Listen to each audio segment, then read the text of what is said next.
రామగుండంలో కొత్తగా నిర్మించదలచిన 800 మెగావాట్ల థర్మల్ ప్లాంట్లు జెన్కోకే దక్కే సూచనలు కనిపిస్తున్నాయి. జాతీయ థర్మల్ విద్యుత్ ఉత్పత్తి సంస్థ నుంచి ఈ ప్లాంట్లు నిర్మాణ వ్యయం అంచనాలు సేకరించిన తర్వాత తక్కువకు ఎవరు నిర్మించడానికి ముందుకొస్తే వారికి ఇవ్వాలని రాష్ట్ర మంత్రివర్గం ఇటీవల సూచించింది.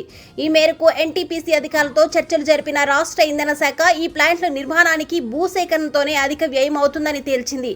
కానీ జెన్కోకు గతేడాది మూసేసిన పాత ప్లాంట్లకు సంబంధించిన 330 ఎకరాల సొంత భూమి ఉంది. దీంతో ప్లాంట్లు నిర్మాణ అవకాశం తమకే దక్కుతుందనే ధీమాలో జెన్కో ఇంజనీర్లు ఉన్నారు. సొంత భూమి ఉన్న మెగావాట్లు 13.65 కోట్ల నిర్మాణ వ్యయం అవుతుందని జెన్కో ప్రభుత్వానికి తెలిపింది. ఈ ప్లాంట్ల నిర్మాణ వ్యయం ఎంత అనేది తెలుసుకోవడానికి గ్లోబల్ టెండర్లు పిలుస్తామని, తక్కువ రేటు కోట్ చేస్తే ఆ సంస్థలకే నిర్మాణ అవకాశం కల్పిస్తామని ఉప ముఖ్యమంత్రి విద్యుత్ శాఖ మంత్రి బట్టి విక్రమార్క ఇటీవల తెలిపారు. కానీ ఇంతవరకు గ్లోబల్ టెండర్లను ఆహ్వానిస్తూ ఎలాంటి ప్రకటన జారీ చేయలేదని విద్యుత్ శాఖ అధికారులు తెలిపారు.